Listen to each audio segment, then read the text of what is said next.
Hello everyone, how are you all? Welcome to the yet another lecture of current electricity. जिसके अंदर हम लोग आज देखने वाले तीसरा लेक्चर है ये। इसके अंदर हमने देखने वाले हैं इलेक्ट्रिकल पावर एंड एनर्जी। ठीक है, बेसिकली होता क्या है, एनर्जी आती कहाँ से है। अगर हम कोई एक ये जो आप देख रहे हो, आपका जो बल्ब ग्लो कर रहा है, इसके अंदर बेसिकली ये एनर्जी आ कहाँ से रही है। तो हम लोग बेसिकली इसी की बात करने वाले हैं कि भाई एनर्जी आई कहाँ से। तो let me draw for your general circuit. पहली बात मैं आपके लिए कुछ कुछ चीजें यहाँ पर कन्वेंशनली बोलना चाहता हूँ, आप उस कन्वेंशन को मेरे साथ फॉलो करेंगे, हमारा काम बन जाएगा। सबसे पहली कन्वेंशनल वाली जो चीज है वो ये है कि मैं आपके सामने अगर एक वायर ड्रॉ कर दूं, एक वायर कौन सी ड्रॉ कर दूं, कुछ इस तरीके की वायर, ये समझते हैं इस चीज को। अगर मैं आपके सामने एक वायर ड्रॉ कर दूं, इसके अंदर कोई आई एम्पियर का करंट, ए एम्पियर का करंट कोई फ्लो कर रहा है, ठीक है। कोई मतलब या हम बोल दें इसे, एक काम करते हैं, आई अमाउंट का करंट फ्लो कर रहा है। ये कोई दो एंड से वायर के, एक है ए एंड, दूसरा है बी एंड, ठीक है। और यहाँ पर कोई रेजिस्टेंस लगा हुआ वायर है, तो ऑब्वियसली रेजिस्टेंस होगी, हमने बताया था ये कोई रेजिस्टेंस लगा पड़ा है, ठीक है। अब अगर मैं कह रहा हूं पोटेंशियल क्या होगा, यहाँ का जो पोटेंशियल होगा, कन्वेंशनली हम लोग जो इसका पोटेंशियल लेते हैं, इस वायर का कुछ पोटेंशियल होगा ऑब्वियसली, क्योंकि V is equals to I R होता है, हमें पता है। तो अगर I भी है और R भी है तो अक्रॉस द वायर एक पोटेंशियल होगा। इस पोटेंशियल के लिए हम जो हम कन्वेंशनली लेते हैं वो VA minus VB is equals to V लेते हैं। यही पोटेंशियल इसके अक्रॉस होगा हमेशा, चाहे कुछ भी हो जाए। एक हायर पोटेंशियल पर होगा, एक लोअर पोटेंशियल पर होगा। कल हमने बात करी थी, सॉरी परसों, तो जहां से एनर्जी, जहां से भी करंट निकल रहा होगा वो हायर पोटेंशियल पर होगा, जहां को भी जा रहा होगा वो लोअर पोटेंशियल पर होगा। यही तो हमने बात करी थी, आई थिंक। अच्छी बात है। अब इसके लिए ना मैं आपको कुछ चीजें बताने वाला हूं, कुछ चीजें हम डिराइव करेंगे, उसके बाद समझेंगे पावर आई कहां से। देखो जरा, सबसे पहली बात, क्या आप मुझे बता सकते हो कितना चार्ज फ्लो हुआ ए से बी में। आपको बताना है कि चार्ज कितना फ्लो हुआ, अमाउंट ऑफ चार्ज। अगर मैं यहां लिख दूं एक चीज, प्यारी बात, पहली बात जो मैं लिखना चाहता हूं वो है अमाउंट ऑफ चार्ज। आपको बताना है amount of Q flown from, कहां से कहां तक, flown from A to B. A से लेकर बी तक कितने अमाउंट का चार्ज गया है, flown from A to B, ठीक है। Flown from A to B, आपको ये लिखना है। तो अगर आप ये लिखोगे तो कैसे लिखोगे, जस्ट टेल मी। आपको पता है क्यू का फॉर्मूला क्या होता है, आई का फॉर्मूला क्या होता है, क्यू बाई टी होता है, हमने बचपन से पढ़ा है। तो अगर मुझे चेंज पढ़ना पड़ेगा ना, delta Q is equals to I delta T लिख सकता हूं, ठीक है। ये बात हो रही किसी टाइम टी में, यानी इन टाइम डेल्टा टी, यहां लिख देता हूं ब्रैकेट में, ठीक है, इन टाइम डेल्टा टी। हम लोग ने कल यही परसों की कुछ लेक्चर्स में यही पढ़ा था कि यार I is equal to Q by T होती है, तो क्यू को क्या लिख सकता हूं, आई इंटू टी लिख सकता हूं। क्या ये बात समझ में आ रही है? तो ये अमाउंट ऑफ एनर्जी आपको समझ में आ गई क्या, ए से लेकर बी तक क्या होती है। अच्छा, अगर मैं आपसे पूछूं पोटेंशियल एनर्जी क्या होती है, अगर मैं आपसे पूछ लूं कि पोटेंशियल एनर्जी क्या होती है एक ए पर, क्योंकि ऑब्वियस सी बात है, जब ये अगर ये हायर पोटेंशियल पर होगा और अगर मैं यहां से मूव करके इस तरफ जा रहा हूं तो ऑब्वियसली मैं पोटेंशियल लूज करूंगा, ठीक है। तो ऑब्वियसली ये हायर पोटेंशियल पर होगा और ये लोअर पोटेंशियल पर होगा। तो अगर मैं यहाँ पूछता हूँ क्या पोटेंशियल एनर्जी है, पोटेंशियल एट ए क्या है, potential energy of charge A क्या है, तो यहाँ लिख सकते हैं potential energy of charge at A. Charge पर of potential energy of charge, जो चार्ज यहां से गया है, क्योंकि पी ए माइनस बी हमने टोटल पोटेंशियल कहा है, तो यहां से कुछ रेजिस्टेंस इसने क्रॉस करा होगा। अब अगर इसने कुछ रेजिस्टेंस क्रॉस किया होगा तो कुछ पोटेंशियल का लूज किया होगा, तो अगर कुछ पोटेंशियल लूज किया होगा तो पोटेंशियल ऑफ चार्ज ए पर क्या है और बी पर क्या है, तो पोटेंशियल एनर्जी ऑफ चार्ज ए, अगर सॉरी ऑफ चार्ज एट ए, ठीक है, एट ए। अगर मैं ए पर पोटेंशियल एनर्जी पूछ रहा हूं तो वो क्या हो जाएगा, वो सिंपली हमारे पास डेल्टा क्यू इंटू बी हो जाएगा, simple delta Q into V A, potential of A multiply by delta Q, यही तो कर सकते हैं, ठीक है। दूसरी चीज, अगर यहां पर तीसरी चीज हम पूछ रहे, तीसरी चीज मैं पूछूं, तीसरी चीज क्या है कि पोटेंशियल एट बी क्या होगा, तो वो कैसे डिफाइन करेंगे, potential at B, potential energy at V, potential energy at B अगर डिफाइन कर दिया तो वो कैसे डिफाइन करेंगे पोटेंशियल एनर्जी एट बी, तो उसको भी कुछ ऐसे लिखेंगे delta Q into V V, ठीक है, क्योंकि potential at V multiply by delta Q charge, तो ये लिखेंगे। अगर मैं आपसे पूछता हूँ अब कि चेंज कितने का हुआ, तो हमें ऑब्वियस सी बात है कि डेल्टा पी का जो चेंज होता है वो तो हमें पता होता है, पी का चेंज क्या होता है, वो कुछ और नहीं होता, U two minus U one होता है, ठीक है। अगर इसको पर्टिकुलरली मैं यू वन बोल रहा हूं और इसको अगर मैं पर्टिकुलरली यू वन बोल रहा हूं, ठीक है, इसको अगर यू वन बोल देते हैं, तो इसको अगर यू वन बोल दिया, इसको अगर यू टू बोल दिया, तो पोटेंशियल एनर्जी का चेंज कितना होगा, तो पोटेंशियल एनर्जी को चेंज में U2 माइनस U1 लिखता हूं। अब दोनों को माइनस करके देखते क्या आता है।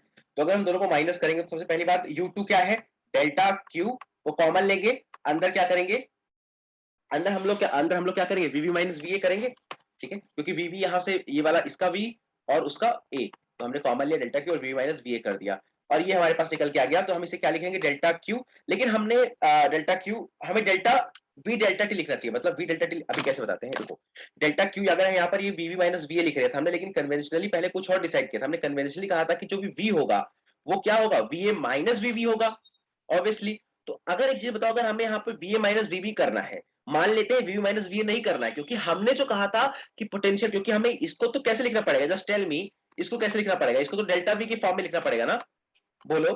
अगर आप VB माइनस VA को V बोल रहे हो तो VA माइनस VB को माइनस बोलोगे। I hope this is so much clear to you. तो यहाँ पे मुझे एक माइनस लगाना पड़ेगा, ठीक है, यहां पर मुझे एक माइनस लगाना पड़ेगा, अब मैं V बोल सकता हूं। इसको V बोलने के लिए आपको क्या करना पड़ेगा, तो आराम से समझते हैं। इस VV माइनस VA को, मान लेते हैं VV माइनस VA है, इसको अगर आपको V बोलना है, मान लेते हैं मेरे को V बोलना है, तो V बोलने के लिए मेरे को क्या करना पड़ेगा, मैंने डिफाइन क्या किया था, मैंने पहले आपसे एक बात कही थी कि VA माइनस VB नामक कोई चीज होती है मार्केट के अंदर।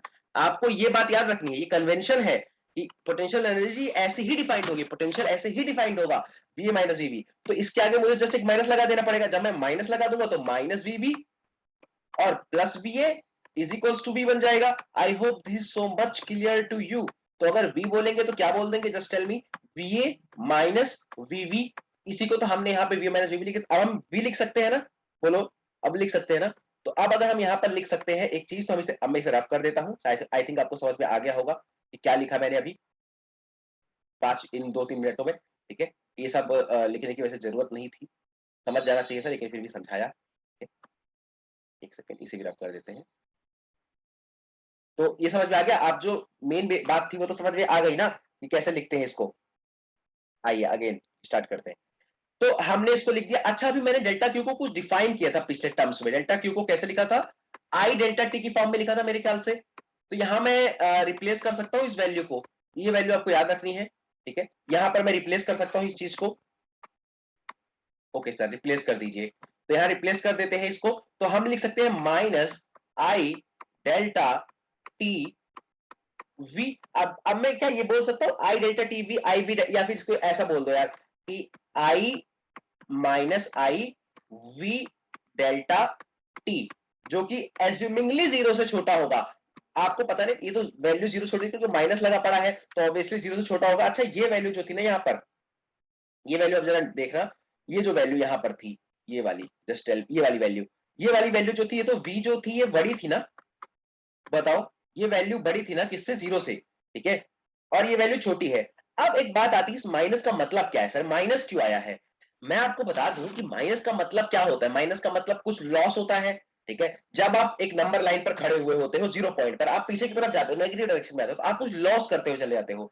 जब आप आगे की तरफ जाते हो, राइट हैंड साइड जाते हो, तो आप कुछ प्लस करते हुए चले जाते हो। जब भी आप पीछे की तरफ जा रहे हो तो आप लॉस में जा रहे हो। तो लॉस का मतलब क्या है, लॉस का मतलब है कोई चीज लॉस हुई है, कोई चीज गई है। तो अगर यहां से ये जो हमारी पोटेंशियल एनर्जी हमने निकाली थी, ये जो पोटेंशियल एनर्जी निकल के आई है, अगर यहाँ पे माइनस है तो इसका मतलब है पोटेंशियल एनर्जी का कुछ लॉस हुआ होगा। इसका मतलब क्या है, इट मीन्स, मैं एक और बात, इसका मतलब क्या है बेसिकली, कि पोटेंशियल एनर्जी का कोई लॉस हुआ होगा ऑब्वियसली। तो इसका मतलब मैं साफ साफ यहां लिख सकता हूँ क्या, अगर अगर पोटेंशियल एनर्जी का लॉस होता है तो पोटेंशियल एनर्जी किसके अंदर चली जाती है, ऑब्वियसली काइनेटिक एनर्जी के अंदर चली जाती है। आपको ये बातें तो पहले से पता है ना। एक सेकंड, ये कहा गया, तो अगर किसी चीज का लॉस होता है, मान लेते हैं पोटेंशियल एनर्जी का लॉस हो गया, तो अगर P का लॉस हो गया, यहाँ पे पोटेंशियल एनर्जी का लॉस दिख रहा है, और फिर और दूसरी चीज क्या हो जाएगी, काइनेटिक एनर्जी का गेन हो जाएगा। आई होप आपको ये बात तो बिल्कुल समझ में आ ही रही होगी। काइनेटिक एनर्जी का लॉस हो गया, पोटेंशियल एनर्जी का गेन हो गया, और पोटेंशियल एनर्जी का लॉस हो गया, काइनेटिक एनर्जी का लॉस हो गया। मतलब अब जो भी चार्ज पार्टिकल्स है, जो भी इलेक्ट्रॉन्स फ्लो कर रहे हैं, जो भी चार्ज है, क्योंकि कंडक्टर के अंदर इलेक्ट्रॉन फ्लो करेंगे, हम लोग कंडक्टर का देख रहे हैं, याद रखना, कंडक्टर का देख रहे हैं, कंडक्टर के अंदर इलेक्ट्रॉन फ्लो करेंगे, तो जितने भी चार्ज पार्टिकल्स हैं वो फ्लो कर रहे हैं। अब इन चार्ज पार्टिकल्स के पास कुछ एनर्जी आ जाएगी, काइनेटिक एनर्जी आ जाएगी। Kinetic energy half MV square होती है, मतलब वेलोसिटी आ जाएगी। मतलब ये है कि ये जो चार्ज पार्टिकल पहले धीरे धीरे मूव कर रहे थे, अब वो तेज तेज मूव करने लग जाएंगे, तेज तेज मूव करने लग जाएंगे, जाएंगे तो एक दूसरे से टकराने लग जाएंगे, और जब एक दूसरे से टकराने लग जाएंगे तब तब ये एक दूसरे से टकराएंगे, और जब ये टकराकर एक जगह सेटल डाउन होंगे तब ये कुछ एनर्जी रिलीज करेंगे, और एनर्जी जब ये रिलीज करेंगे और जब हम उस वायर को टच करेंगे तो हमें कुछ हीट मिलेगी। That is called heating effect of current. इसे हम कहते हैं heating effect of current. Current की हीटिंग इफेक्ट हो रही है। आई होप कि आपको ये पूरी रामायण समझ में आई होगी। तो यहां मैं क्या एक चीज एनर्जी कंजर्वेशन अब कर सकता हूं।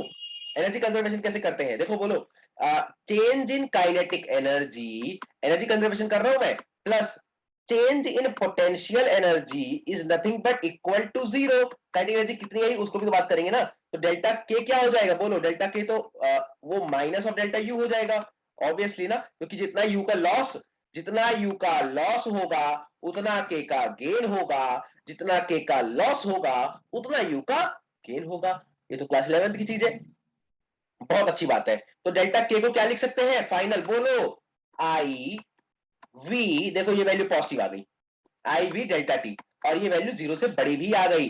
तो मतलब आपकी ये जो वैल्यू पहले आई थी, पहले कौन सी वैल्यू आई थी, कहां गया, हाँ पहली वैल्यू आई थी आपके पास आई वी डेल्टा टी। अब जो काइनेटिक एनर्जी होती है, अगर काइनेटिक एनर्जी और पोटेंशियल एनर्जी को हम इक्वल कर दे तो kinetic energy plus potential energy क्या होती है, एनर्जी कंजर्वेशन हम लगा सकते हैं। एनर्जी कंजर्वेशन लगाने का मतलब है कि जो आपका डेल्टा के ही है वो माइनस ऑफ डेल्टा यू हो जाएगा। अगर वो माइनस ऑफ डेल्टा यू हो जाएगा तो जरा एक बात मुझे बता दो कि क्या के की वैल्यू माइनस ये जो आई वी डेल्टा टी हो जाएगी। अच्छा सर बहुत अच्छी बात है, आई वी डेल्टा टी हो गई, ठीक है। अब आई डेल्टा ये वैल्यू बड़ी है, डेल्टा के की वैल्यू बड़ी है, तो एवरेजली ये लोग जब ट्रैवल कर रहे हैं, तो मैंने आपको राम कहानी बता दी कि वो मूव कर रहे थे, टकराएंगे वापस, फिर उसके बाद एग्जिट आउट हो जाएंगे, ठीक है, सिंपल सी बात है। अच्छा इस के को एक और चीज लिख सकते हैं क्लास 11 से, मैं क्लास 12 की कुछ बात ही नहीं पढ़ा रहा हूं, ये तो क्लास 11 की बातें हैं। क्लास 11 से इस चीज को हम लोग एक और चीज लिख सकते हैं, और वो चीज क्या है, वो चीज है डेल्टा डब्ल्यू, वो चीज है delta W is equals to I V delta T. क्योंकि आपको पता है काइनेटिक एनर्जी तो वर्क एनर्जी थ्योरम तो याद होगी ना, मैं पूरी बातें नहीं बताऊंगा यहाँ पर, वर्क एनर्जी थ्योरम याद होनी चाहिए आपको, ठीक है। ये बात बड़ी अच्छी सिंपल सी समझ आ गई, एनर्जी डिसिपेटेड समझ आ गया। एनर्जी क्या है, काइनेटिक एनर्जी एक एनर्जी है, डेल्टा डब्ल्यू को भी उसी फॉर्म में लिखते हैं, डेल्टा डब्ल्यू एक वर्क डन हो गया। अच्छा वर्क डन, एनर्जी को एनर्जी के अंदर कंट्रीब्यूट कैसे करोगे, आप वर्क डन से कंट्रीब्यूट करना चाहोगे, ठीक है, ऑब्वियस सी बात है। तो एक बात जरा मुझे एक बार ये बताओ कि आपने पहले क्या किया, सबसे पहले हम लोगों ने क्या किया कि हमने डेल्टा यू को देखने की कोशिश करी। जब डेल्टा यू पता चल गया हमें, तो हमने क्या करा, उसको काइनेटिक एनर्जी की टर्म में लेना सीखा। अब काइनेटिक एनर्जी के टर्म में जब हमने उसको लिया तो हमने देखा आई वी डेल्टा टी आ रही है। आई वी डेल्टा टी को डब्ल्यू की फॉर्म में लिख सकते हैं, वर्क डन की फॉर्म में भी लिख सकते हैं, पिछले चैप्टर में ये बात बताई गई होगी। आई वी डेल्टा टी लिख सकते हैं, अब डेल्टा डब्ल्यू की बात है, आई वी डेल्टा टी। अब ये वर्क डन जो होगा ये हीट एनर्जी है। तो अब पावर की बात कर लेते हैं एक बार, ठीक है, पावर की बात कर लेते हैं, जरा पावर देखते कैसा होता है। हमने पावर की बात करनी है, पावर, ठीक है, पावर की बात करनी। बचपन से हमने एक चीज पढ़ी है, power is defined as the energy dissipated per unit time. तो यहां पे मैं डेफिनेशन लिखता हूं पावर, आप लोग भी साथ साथ नोट करेंगे, ठीक है, एक बार मैं लिख लेता हूं फिर बात करता हूं।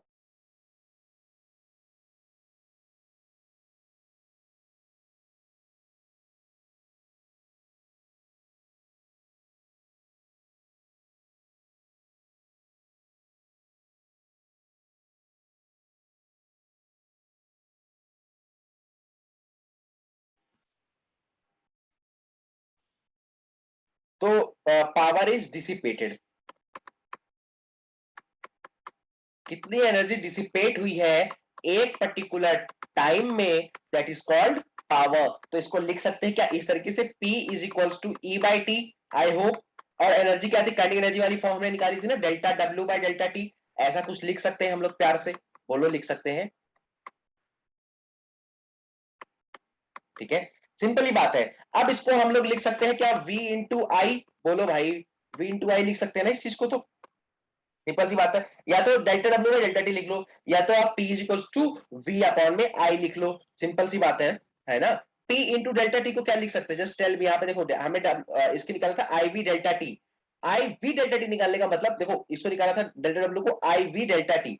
आई वी डेल्टा टी में हम जब यहाँ पर डब्ल्यू लिख रहे हैं तो नीचे क्या आ रहा है, देखो इतनी बातें तो ऐसे दिमाग लगाने वाली है ये सब, लेकिन देखो हमने डेल्टा डब्ल्यू को यहाँ डिफाइन किया था। डेल्टा डब्ल्यू कैसे लिखा था, I V delta T. I hope this is so much clear to you. इसे हम लिख सकते हैं डेल्टा के ई, ठीक है, इसे हम क्या लिख सकते हैं, डेल्टा के ई। तो I V delta T, I hope this is so much clear to you, I V delta T. तो आई वी डेल्टा टी लिख सकते हैं।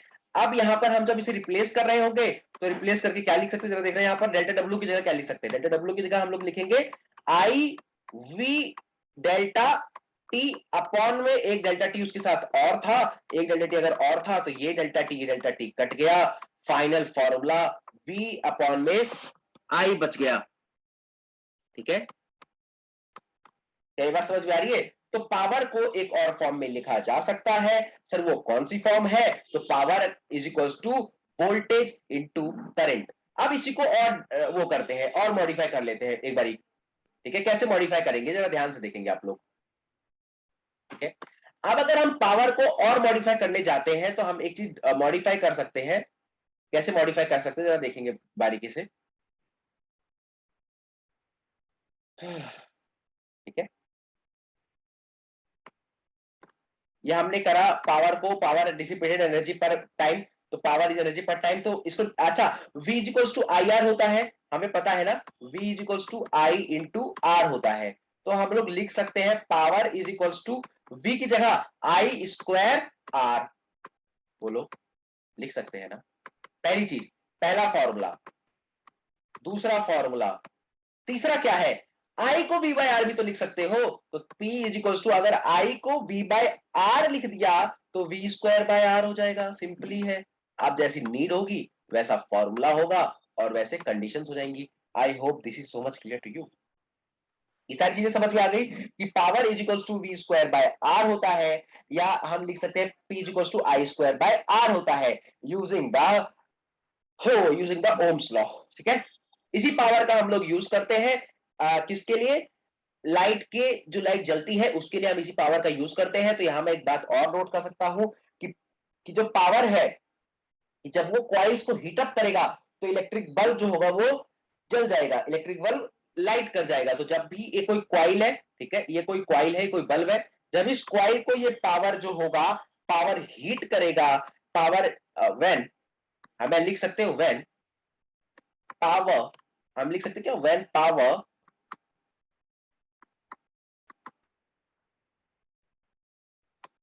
हीट्स द कॉइल,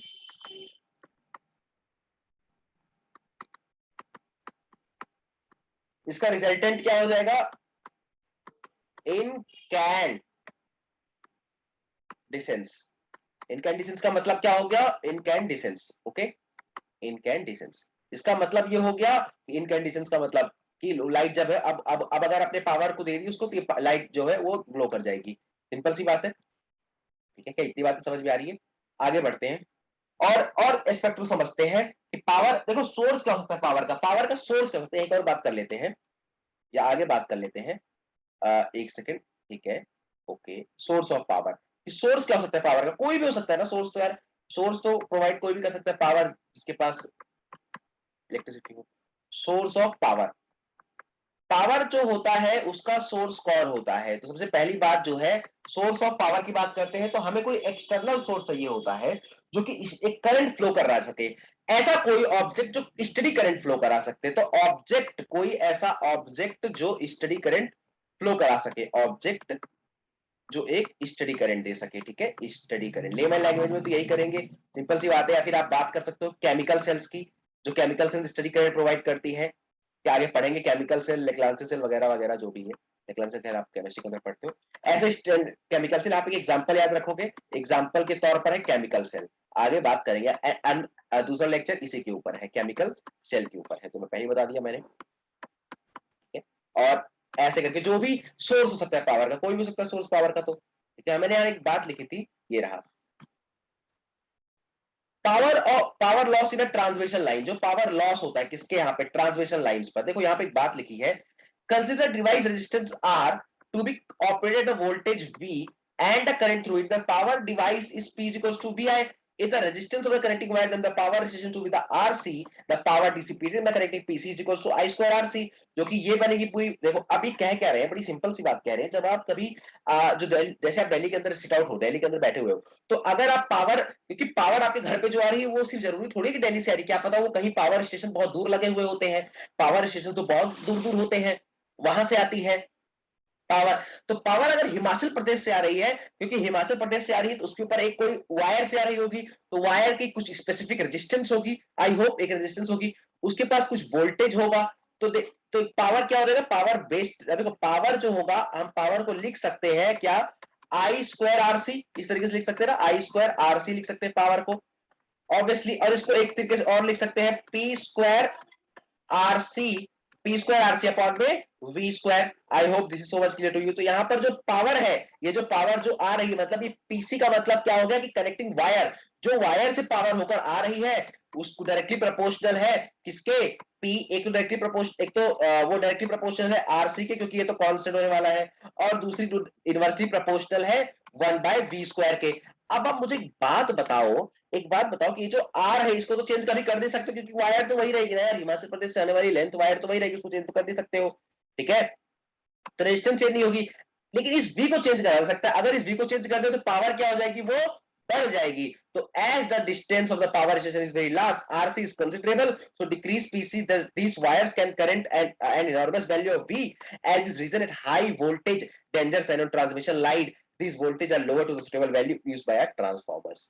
तो यहाँ पर हमारे जब क्योंकि आपको वोल्टेज को ज्यादा रखना पड़ेगा, अगर आप वोल्टेज ज्यादा रखोगे तो आपका पावर लॉस, पावर कम हो जाएगा, लेकिन अगर आप वोल्टेज कम रखोगे तो पावर को ज्यादा होना पड़ेगा, ऑब्वियस सी बात है।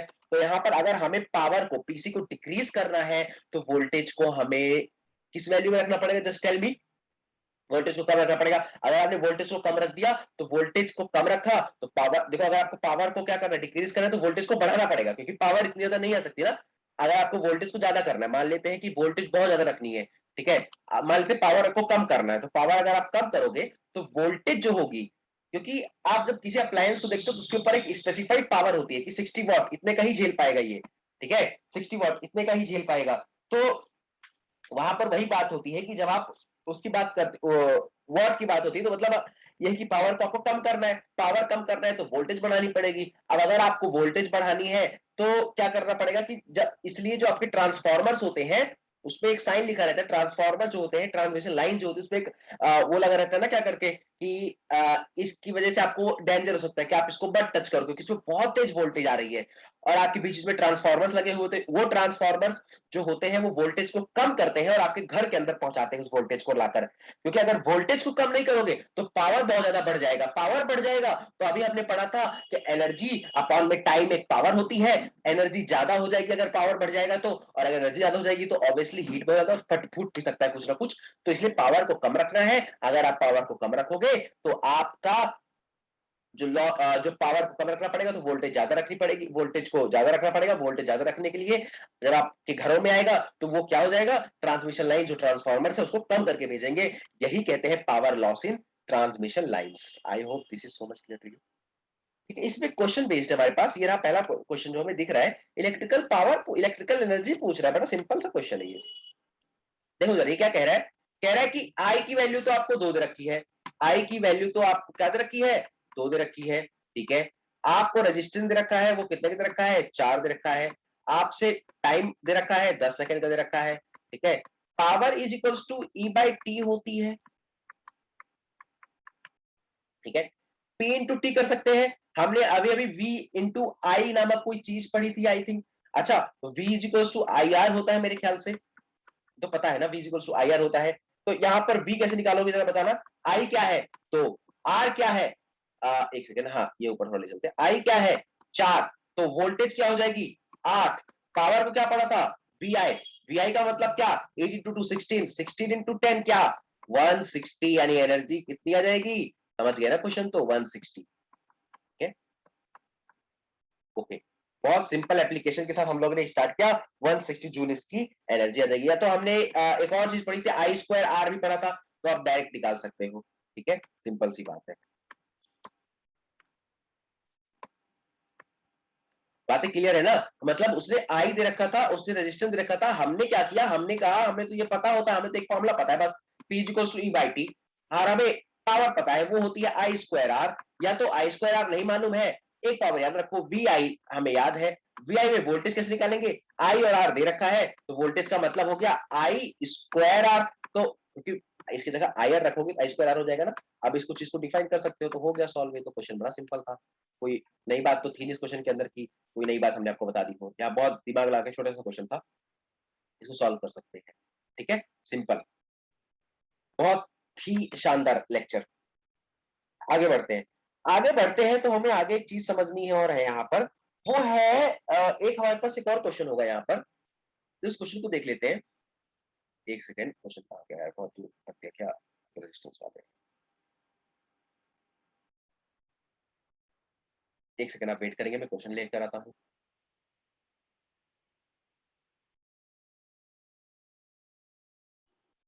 क्वेश्चन हमारे पास कुछ इस तरीके का है, तो वो क्वेश्चन कौन सा है, ये कह रहा है कि टू इलेक्ट्रिक लैंप्स, दो इलेक्ट्रिक लैंप्स है, जो एक 60 वोल्ट का है और एक जो एक, देखो इसने कहा है कि दो एक 220 वोल्ट का है, 60 वाट का है, ठीक है,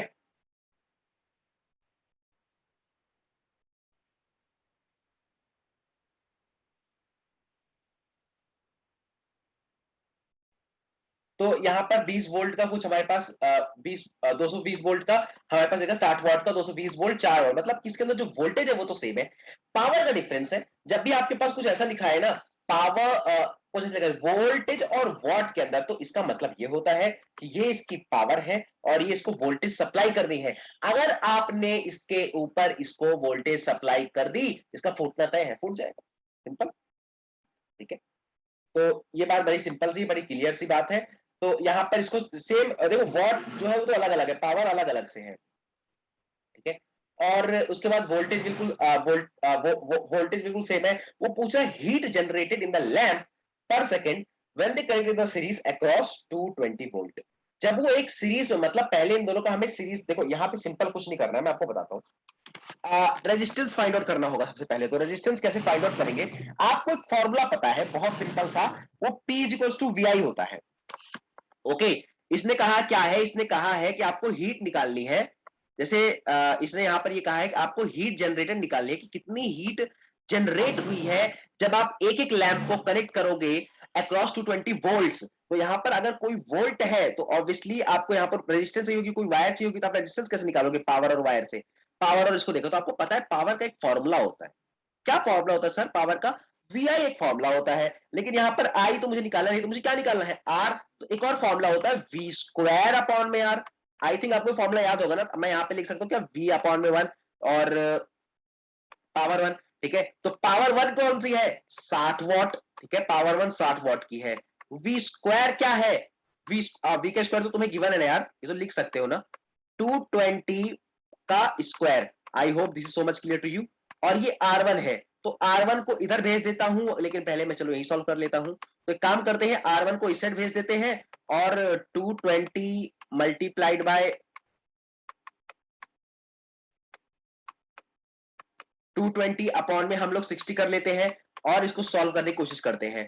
तो अगर आप इसको सॉल्व करोगे तो आपको फाइनल जो आंसर पहला वाला जो R1 मिलेगा, वो आपको कुछ और नहीं मिलेगा, बल्कि आपको मिल जाएगा 4840। आई थिंक ये तो सॉल्व करना आता है ना, 4840 अपॉन में 6।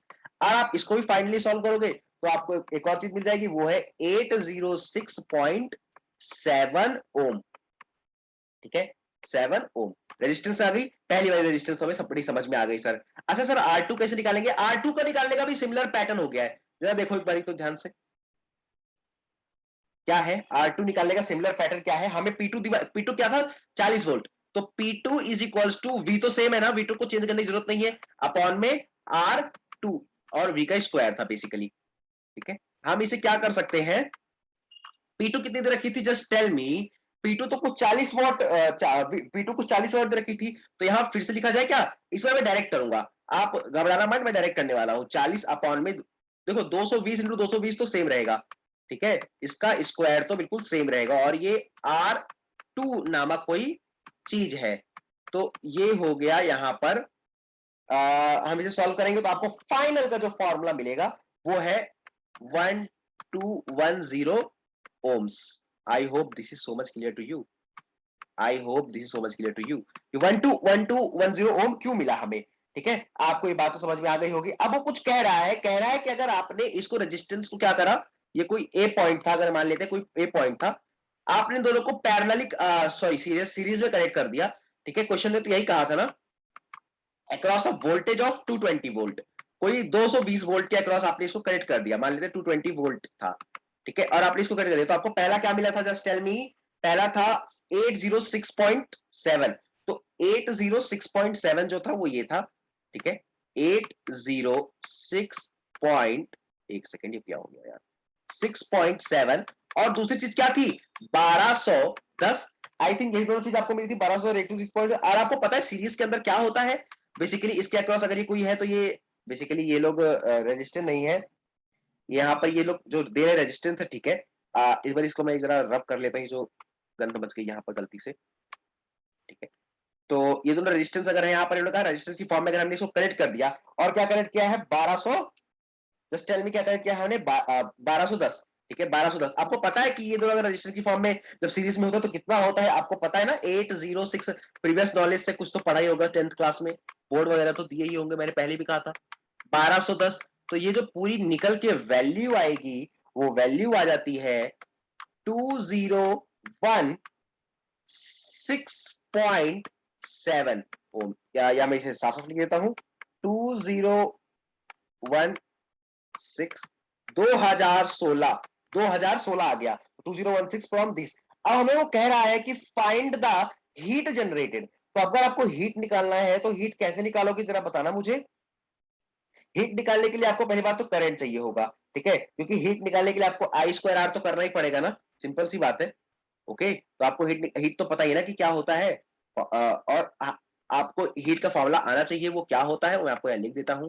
तो वहां मैंने पहले बताया था आई स्क्वायर आर होता है, ठीक है, कोई सिंपल सी बात, कोई इसमें चौंकने की बात नहीं है, ठीक है। हीट की बात आपसे पूछ ली गई है, आई square are.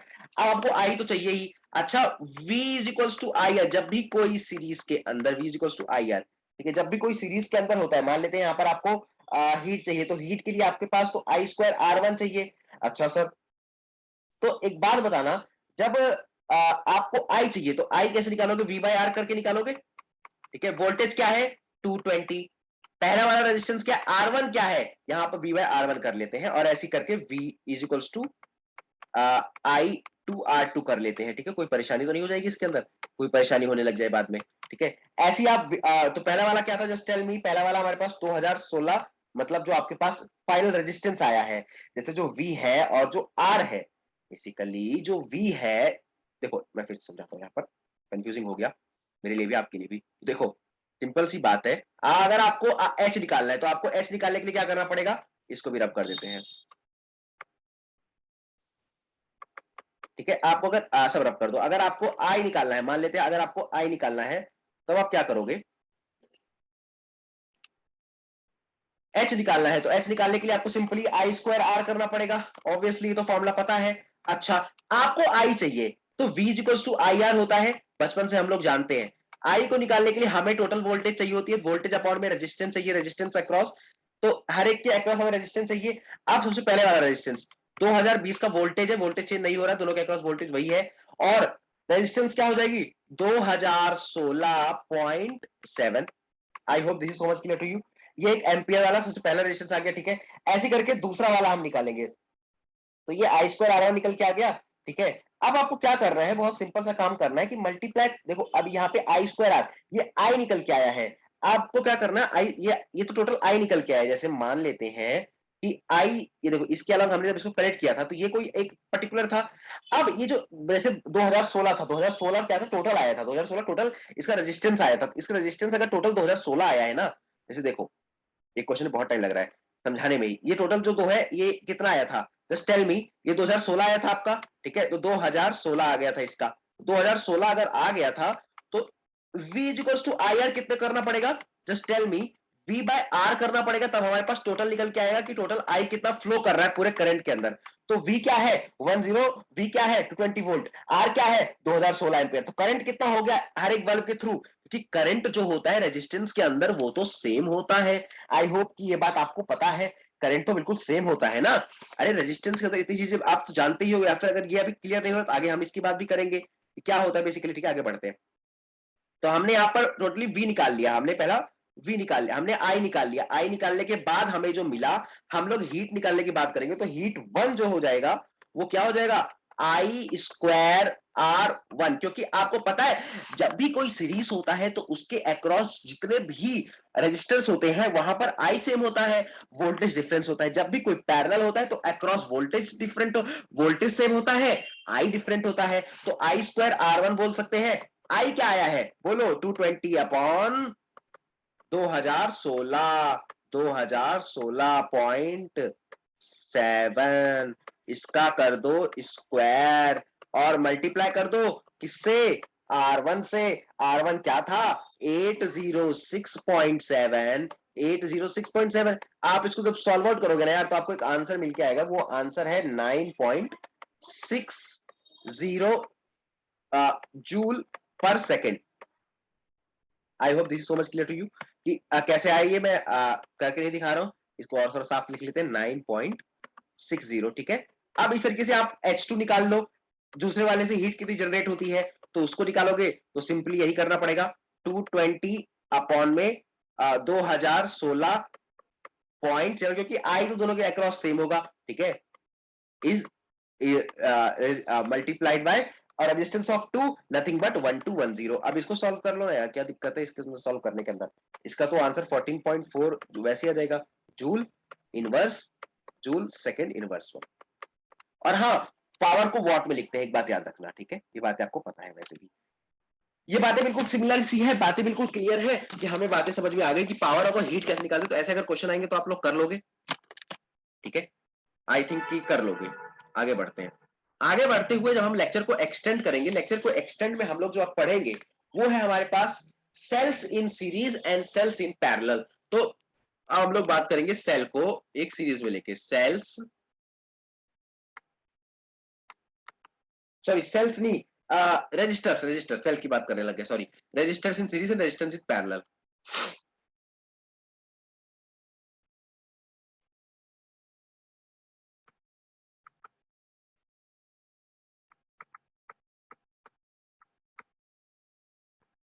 Resistors in series और रेजिस्टेंस इन पैरेलल की बात करेंगे। सबसे पहले रेजिस्टेंस इन सीरीज की बात करें। बचपन से आप लोगों ने बहुत सारी सीरीज के बारे में बातें पढ़ी, मेरे को बताने की जरूरत नहीं है कि जब भी सीरीज के अंदर कोई होता तो हम डायरेक्टली ऐड कर देते हैं, ये सब बताने की जरूरत नहीं है। लेकिन मैं कुछ चीजें यहाँ पर और मैं आपको रिवाइज करा देता हूँ, समअप कर देता हूँ वो सारी चीजें, जो भी चीजें हमने पहले, ठीक है।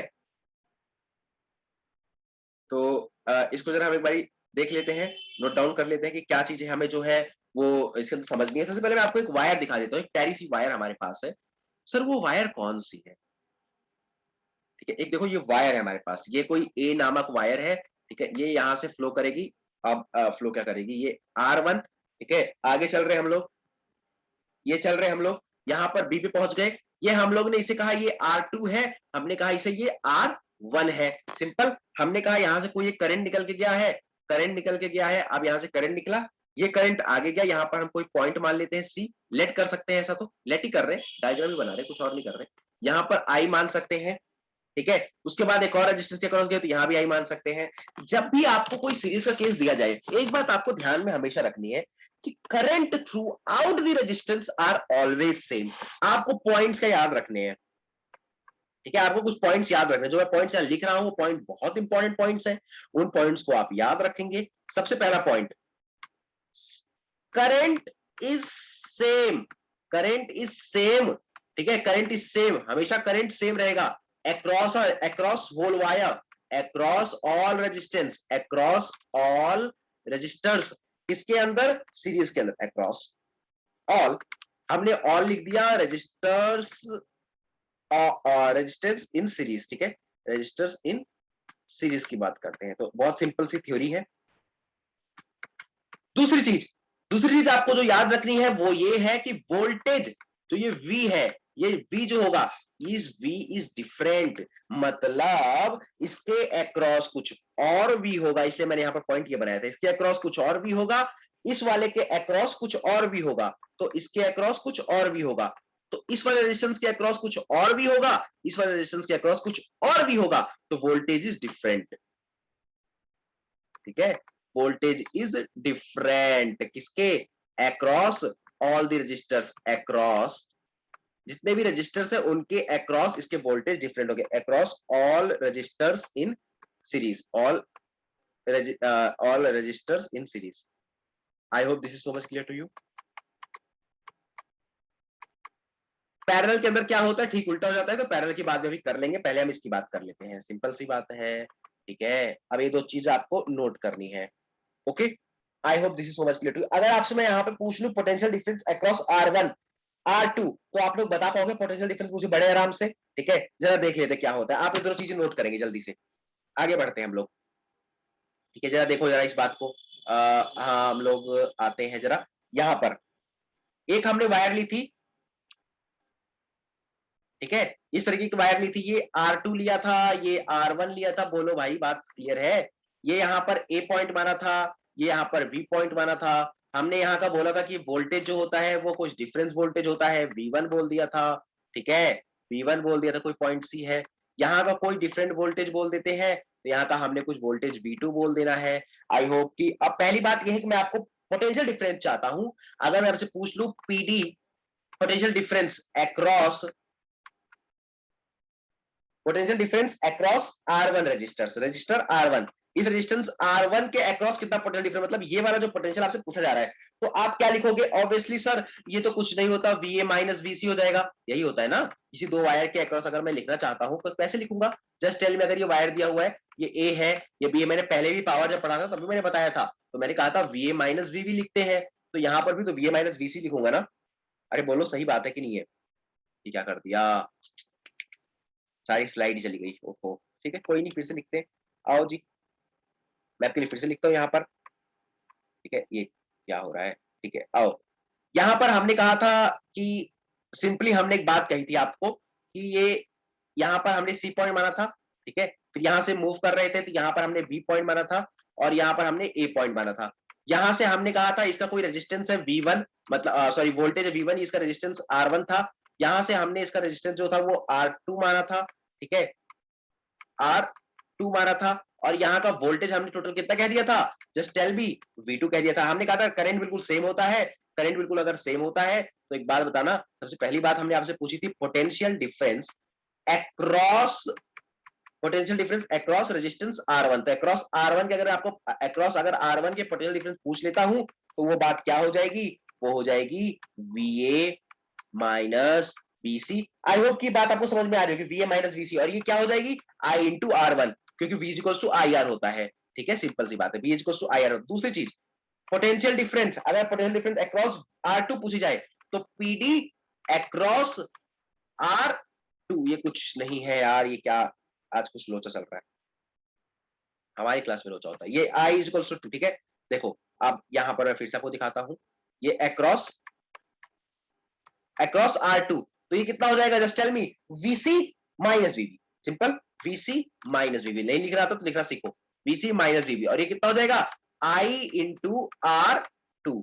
आई hope this is so much clear. तो पहली क्वेश्चन, दूसरी क्वेश्चन, ठीक है, दूसरी क्वेश्चन, अब पोटेंशियल डिफरेंस अगर हम पूरे कॉम्बिनेशन में पूछ ले, यानी VA माइनस VB पूछ ले, तो आप कैसे निकाल के दोगे, जरा बताना तो एक बार मुझे। ये आओ आगे बढ़ते हैं, जरा देखते हैं इसको। अगर मैं आपसे VA माइनस VC मान लेते हैं, मैं आपसे पूछ लेता हूं कि VA माइनस VC बता दो, तो VA में से अगर आपको VC चाहिए तो मुझे क्या करना पड़ेगा, जस्ट टेल मी, बोलो, VA माइनस VC करने के लिए क्या करना पड़ेगा, VA माइनस VC जो था उसमें से मुझे क्या कर, सॉरी VA माइनस VB करना है मुझे, उसमें से मुझे क्या माइनस कर देना होगा, उसमें मुझे क्या मतलब जोड़ देना होगा, बेसिकली VC माइनस VB, ये करना पड़ेगा, जिसकी वजह से इज इक्वल्स टू मैं लिख सकता हूं VA माइनस VB। ठीक है, मतलब ये वाली वैल्यू जो थी, ये वाली वैल्यू और ये वाली वैल्यू पूरी तरीके से कट गई, मुझे मिल गया VA माइनस वीवी। अब अगर मैंने ये वीए माइनस वीवी किया है तो ऑब्वियसली मुझे क्या करना पड़ेगा, जो मैंने मतलब जैसे मैंने बेसिकली क्या किया था, जो मैंने उधर लिखा था ना IR1 IR2, इनको भी तो कुछ ठिकाने लगाना पड़ेगा ना, तो इनके भी तो कुछ वोल्टेजेस थे, इन वोल्टेज को हमें ऐड करना पड़ेगा ऑब्वियसली। तो हम लोग लिख सकते हैं क्या यहाँ पर, आई को कॉमन लेकर R1 प्लस R2 लिख सकते हैं ना, कोई फर्क तो नहीं पड़ेगा, R1 प्लस R2 ऐसा लिख सकते हैं मेरे ख्याल से, ठीक है। इसके अलॉन्ग ही लिखेंगे। अब दूसरी बात ये है कि जब हम रेजिस्टेंस अक्रॉस, मतलब ये जब लिख रहे हैं तो हम लोग लिख रहे हैं रेजिस्टेंस, सीरीज का जो रेजिस्टेंस है वो वी बाई आई, मतलब जो सीरीज का रेजिस्टेंस है, जैसे इस तरीके से सीरीज का रेजिस्टेंस क्या है, वो वी बाई आई है, ठीक है। सीरीज का रेजिस्टेंस क्या है, वी बाई आई है। इसको हम अब लिख सकते हैं क्या, R1 plus R2, simple, R1 plus R2 लिख सकते हैं, ठीक है। अच्छा, V by I equals to R1 plus R2 का मतलब कि रेजिस्टेंस है, रेजिस्टेंस का formula V equals to I R होता है, तो वैसे ही V बाई आई लिख सकते हैं ना, इस चीज को तो हम V बाई आई लिख सकते हैं ना, R1 प्लस R2 अगर इस तरीके से लिखे तो V बाई आई लिख सकते हैं, मतलब R रेजिस्टेंस इन सीरीज अगर लिखना चाहे तो। मतलब हमने किया कुछ भी नहीं है, मैं आपको फिर से समझा देता हूँ, ये चीजें फिर से समझ लेते एक बारी। देखो किया कुछ नहीं है, कंफ्यूजन डाल रहा है वैसे भी। मैं एक काम करता हूँ, फिर से समझाता हूँ, देखो ध्यान से समझना। बेसिकली हम लोग कर क्या रहे हैं, हम लोग ये कर रहे हैं कि ये रहा, मैं पहले कलर चूज कर लेता हूँ। तो वीए हम लोग जो कर रहे हैं वो बेसिकली क्या है, बड़ी सिंपल सा काम है कि वीए माइनस वीसी किया तो हमें क्या मिला, वीए माइनस वीबी मिला, हमें पोटेंशियल ड्रॉप मिला इसके अक्रॉस, ठीक है, हमें वीए माइनस वीबी मिल गया। अब दूसरी चीज ये है कि हमें पोटेंशियल, हमें तो वो पोटेंशियल देखना पड़ेगा ना जो टोटल पोटेंशियल है इसके अक्रॉस, पूरे वायर के अक्रॉस टोटल पोटेंशियल कितना था, V1 प्लस V2 था ऑब्वियसली। तो V1 प्लस V2 के लिए आपने कुछ पोटेंशियल निकाले थे पहले भी, IR1 की फॉर्म में कुछ निकाला था ना यहाँ पे, ये देखो यार, ये देखो यहां पर हमने कुछ निकला था, potential difference across VA minus VC IR1 VC minus VB IR2। जब आपने VA minus VC plus VC minus VA को ऐड किया है तो क्या एक चीज बताना मुझे, क्या IR1 और IR2 ऐड करने का, IR1 प्लस IR2 ऐड करने का आपका हक नहीं बनता, तो आई को कॉमन नहीं लोगे तो R1 प्लस R2 नहीं लिखोगे, IR1 प्लस R2 जब आपने लिख दिया तो हमने कन्वेंशनली यार बहुत पहले से बोला है, किसी भी वायर के अक्रॉस अगर वीए माइनस वीबी आ जाए तो इसको हम फाइनली एक बोल सकते हैं वोल्टेज। तो हम कह सकते हैं V अपॉन में I आ गया और इज इक्वल्स टू में ये I को नीचे भेज दिया, R1 प्लस R2 हो गया, ठीक है। क्या ये बात समझ में आ रही है, इस तरीके से हम लोग रिप्रेजेंट करते हैं और इसको लिख सकते हैं क्या, R in series. I hope this is so much clear to you. आगे बढ़े हम जरा, आगे बढ़ते हैं। देखो एक और बात करते हैं प्यारी सी, ठीक है। अब हमारे पास अगर एन रेजिस्टेंस आ गए, मान लेते हैं R1 है, अभी तक तो R1 था, R2 था, ऐसे करते करते करते करते RN तक आ गया, तब क्या करोगे, यहाँ पे एक R3 भी ले लो, अच्छा लगेगा, R3 भी ले लिया, ठीक है। तब क्या करोगे, तो आपको सिंपली कुछ नहीं करना, ऐड कर देना सबको। तो R इक्विवेलेंट कैसे निकलेगा, R resistance R in series resistance is R equivalent in series कैसे निकलेगा, तो आप क्या करोगे, आप R1 को ऐड कर दो, आप R2 को ऐड कर दो, और ऐसे ऐसे करते करते प्लस आप इसको ऐड कर दो, आर nth रेजिस्टेंस को ऐड कर दो। ये बात आप याद कर लो, ठीक है। देखो कहते हैं यहां पर एक बड़ी इंपॉर्टेंट बात होती है कि जो भी रेजिस्टेंस आपका निकल के आएगा, मान लेते हैं 1 प्लस 2 प्लस 3 प्लस 4 प्लस 5, ये इसका जो भी सम आएगा कितना हो गया, ये सम जरा बताना, 5 4 9, ठीक है।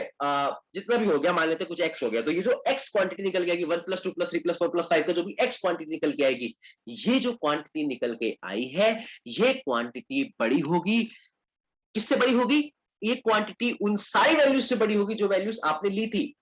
इवन जो भी आपने बड़ी वैल्यू ली थी, मान लेते हैं आपने कोई 5 रेजिस्टेंस ले लिए थे, मान लेते हैं कोई 1 2 3 4 5 लेते, पांचों सबसे बड़ा वाला रेजिस्टेंस है, तो इससे भी बड़ी वैल्यू किसकी निकल के आएगी, एक्स की निकल के आएगी। एक्स क्या है, इक्विवेलेंट रेजिस्टेंस किसका है, 1 प्लस 2 प्लस 3 प्लस 4 प्लस 5 का, 1 प्लस 2 प्लस 3 प्लस 4 प्लस 5, इनका जो इक्विवेलेंट रेजिस्टेंस है वो इक्विवेलेंट रेजिस्टेंस कुछ और नहीं होगा, वो इक्विवेलेंट रेजिस्टेंस जो निकलेगा वो बेसिकली क्या होगा, बड़ा होगा, इवन अमंग द ग्रेटेस्ट, जो इसमें सबसे बड़ी वैल्यू है उससे भी वो बड़ा होगा। क्या ये बात समझ में आ रही है, ठीक है, सिंपल सी बात है, ये बड़ी अच्छी सी बात हमने कह दी, बड़ी साधारण सी बात थी। आगे बढ़ते हैं, और आगे बढ़ते हुए हम लोग सेल्स इन सेल्स की बात फिर से करो, रेजिस्टेंस इन पैरेलल की बात करते हैं। आओ जनाब यार पैरेलल की बात कर लेते हैं। जब भी हम पैरेलल की बात करते हैं तो हम लोग बात करते हैं रजिस्टर्स इन पैरेलल, ठीक है, रजिस्टर इन पैरेलल, कि पैरेलल के अंदर क्या रजिस्टर है। ड्रॉ कैसे करते हैं, कैसे दिखता है पैरेलल वाला, देखो ये दिखता है कुछ इस तरीके से, मैं आपको दिखाता हूं, प्यार से देखना। ठीक है, ये आई जा रहा है और ये ऊपर की तरफ जा रहा है और ये इस तरह से, और ये नीचे की तरफ जाएगा, ये इस तरह से जाएगा, ठीक है, और ये फिर उसके बाद यहां से फ्लो हो जाएगा। अगर यहां से आई निकला, आई गया है, तो ऑब्वियसली इस साइड से आई भी निकल के, इस साइड से भी आई निकल के जाएगा। अब अगर इस साइड से आई निकल के जाएगा तो ये बी है और ये फिर ए है, सिंपल। और अगर मैं इसको रेजिस्टेंस बोल देता हूं R1, तो इसको रेजिस्टेंस R2 बोलना पड़ेगा। एक्चुअली होता क्या है ना, जब ये रेजिस्टेंस ऊपर जाएगा, देखो दो इसके पास दो ब्रांचेस है, एक ब्रांच इस साइड, एक ब्रांच इस साइड। ऊपर की तरफ I1 जाएगा, नीचे की तरफ I2 जाएगा, ठीक है। और ये I1 I2 जो होगा इसके बेसिकली इक्वल हो जाएगा, तो ये इसके इक्वल होकर कितना बन जाएगा, I1 प्लस I, बोलो भाई, I1 प्लस I2 हो जाएगा, ठीक है। तो कभी भी क्या होता है ना, जब भी पैरेलल के अंदर होती है तो दो चीजें आपको याद रखनी है कि जो करंट होता है, करंट जो होता है ना अक्रॉस रजिस्टर्स, वो डिफरेंट होता है। करंट क्या होता है, वो डिफरेंट होता है। लेकिन जो भी आपके पास पोटेंशियल होता है, potential across each resistor will be same. तो कभी अगर आपको कोई क्वेश्चन दिख जाए कि इसके अंदर पोटेंशियल, उसने कहा potential across the register same, तो मतलब है कि वो दोनों रजिस्टर जो है वो किसके अंदर है, जस्ट टेल मी किसके अंदर है, बोलो। वोल्टेज क्या होता है, दोनों के अंदर सेम होता है, मतलब वो किसके अंदर है, पैरेलल के अंदर है, ठीक है। वोल्टेज क्या हो जाएगा, वो हो जाएगा सेम। ये बातें आपको अगर आपने याद रख ली तो काम बन जाएगा। अच्छा, ऐड कैसे करते हैं, सिंपल, फिर से हम वही करेंगे, पोटेंशियल अक्रॉस वगैरह वगैरह। तो हम सिंपली एक फॉर्मूला सीख लेते हैं, उस फॉर्मूले को अप्लाई करेंगे। कुछ नहीं है, अगर आपको डेरिवेशन सीखनी है तो आप डायरेक्ट डेरिवेशन कर सकते हो, यार बहुत सिंपल डेरिवेशन होती है, ये कोई बहुत लंबी चौड़ी कहानी नहीं बताने, डेरिवेशन होती है, ठीक है। लेकिन एक बार मैं फिर से आपको एक जनरल आइडिया दे देता हूँ। इसके अंदर होता क्या है, बेसिकली आप आई देख रहे हो। अब मैं अगर आपको फिर से पोटेंशियल ड्रॉप पूछना चाहता हूँ बिटवीन ए एंड बी, जैसे हमने, मैं अभी एक और भी वायर बनाई थी, अगर उसके अक्रॉस में फिर से पोटेंशियल डिफरेंस आपसे पूछना चाहता हूं, तो आप कैसे करोगे, मुझे पोटेंशियल डिफरेंस कैसे बताओगे। तो उसके बारे में बात करते हैं। जैसे मैंने यहाँ पर एक बात कही थी कि आई जो था वो आई और I1 के इक्वल था, मतलब I1 प्लस I2 के इक्वल था। जैसे ये वाली बात है ना, ये देखो यहाँ पर I1 प्लस I2 के इक्वल था, ये देखो यहाँ पर पिछले वाली लेक्चर, ये देखो यहाँ पर आई जो था, यहाँ पे आई जो निकल रही है I1 प्लस I2 के इक्वल है। तो अगर मैं ओम्स लॉ लगा दूं और ओम्स लॉ लगा के आपसे ये पूछ लूं जरा कि यार मुझे एक बात बताओ, potential difference across A and B बता दो, potential difference across A and B by applying Ohm's law to R1। मतलब यहाँ पे मैं एक बार सर्किट ड्रॉ कर लेता हूँ, एक काम करता हूँ। ये कुछ सर्किट था मेरे पास, ये थोड़ा सा देख लेना यार, वो थोड़ा सर्किट ड्रॉ गलत हो गया होगा, ठीक है, ठीक है। ये कोई सर्किट था मेरे पास और यहाँ से कोई करंट जा रहा है, ऊपर से भी कोई करंट जा रहा है, नीचे से भी कोई करंट जा रहा है, यहाँ से कोई करंट बाहर आ रहा है, तो ये बी है, ये आपका ए है। थोड़ा सा एक काम कर लेते हैं, इसको रब कर लेते हैं, तो रब कर लिया यार, सिंपल सी बात है ना। हमने इसको रब कर लिया और ये कुछ आई अमाउंट का करंट अगर यहाँ से जा रहा है, तो ये आई अमाउंट का करंट यहाँ से लीव आउट होगा। अगर ये आई अमाउंट का करंट लीव आउट होगा तो ये कुछ आई अमाउंट का करंट यहाँ से जाएगा और यहाँ से कुछ आई अमाउंट का करंट यहाँ से जाएगा। और अगर ये R1 है तो ये R2 है। अब मैं आपसे पूछ रहा हूँ, बड़ी सिंपल सी चीज पूछ रहा हूँ, ठीक है, लेक्चर स्किप करके मत जाना। पोटेंशियल डिफरेंस अक्रॉस, ठीक है, पोटेंशियल, ये चीजें मत करके जाना, क्वेश्चन में आगे मदद करेंगे, फिर कहोगे सर हमें समझ में आया ही नहीं, क्वेश्चन नहीं बन रहे। Potential difference across R1 register, तो R1 रजिस्टर के अक्रॉस आप पोटेंशियल डिफरेंस कैसे निकालते हो, V इक्वल्स टू IR करके। तो obviously V equals to IR करके निकालोगे तो एक मिनट रुको, इसको मत लगाओ, ठीक है, इसको यहाँ पे ऐसे लगा लो। तो यहाँ पे V जो होगा, पहला वाला जो वोल्टेज आएगा वो क्या आएगा, I1 R1 आ जाएगा, सिंपली। अरे ये बात तो क्लियर है ना, I1 R1। अगर आप दूसरी चीज निकालते हो, पोटेंशियल डिफरेंस अक्रॉस, ठीक है, ये टोटली आप ऐसे लिख सकते हो अक्रॉस R2। अगर आप R2 के अक्रॉस निकालने की कोशिश करते हो तो वोल्टेज तो यार बिल्कुल सेम रहती है, वो हो जाएगी I2 R2। अब अगर वोल्टेज और ये बिल्कुल सेम रहते हैं तो हम दोनों को इक्वेट कर सकते, बेसिकली मतलब इक्वेट करने की भी बात क्या है, I1 प्लस I2 हमने यहाँ पे डिफाइन किया हुआ था पहले ही। जैसे देखो मैं आपको बताता हूँ क्या करेंगे, ये पेन चल जाती है, मैं आपको बताता हूँ क्या करेंगे। बेसिकली हमने ये कर लिया, अब आगे बढ़ते हैं जरा। I1 I1 प्लस I2, बस अभी बात याद रखना। अब मैं I1 और I2 को जोड़ रहा हूँ, कैसे जोड़ेंगे I1 प्लस I2 को, जरा ध्यान से देखना। I1 और I2 को जोड़ने के लिए मैं I की जगह ये लिख सकता हूँ, यहाँ पर I1 की जगह V बाय R1, ठीक है, लिख सकते हो, दिमाग तो आप लगा ही सकते हो, V by R1 plus V by R2, ये लिख सकते हैं हम लोग सिंपली। अच्छा, इसको रिप्लेस कर सकते हैं, आई को किससे रिप्लेस कर सकते हैं, just tell me, V by R से रिप्लेस कर सकते हैं इसको, ठीक है, V बाय R इक्विवेलेंट से रिप्लेस कर सकते हैं, ठीक है। और ये क्योंकि टोटल वोल्टेज है, जितने भी वोल्टेज प्रोवाइड करिए और इक्विवेलेंट, तो यहाँ से V कॉमन ले लो, यहाँ से क्या बच जाएगा, 1 bye R1 plus 1 bye R2, और ये फिर उसके बाद क्या बन जाएगा बोलो, V बाय R1 और R2, ये V से V कट जाएगा, है ना, सही बात। और ये हो जाएगा आई और ये हो जाएगा 1 अपॉन में R equivalent is nothing but equal to the 1 upon में R1 R1 अपॉन में R1 और प्लस 1 अपॉन में R2।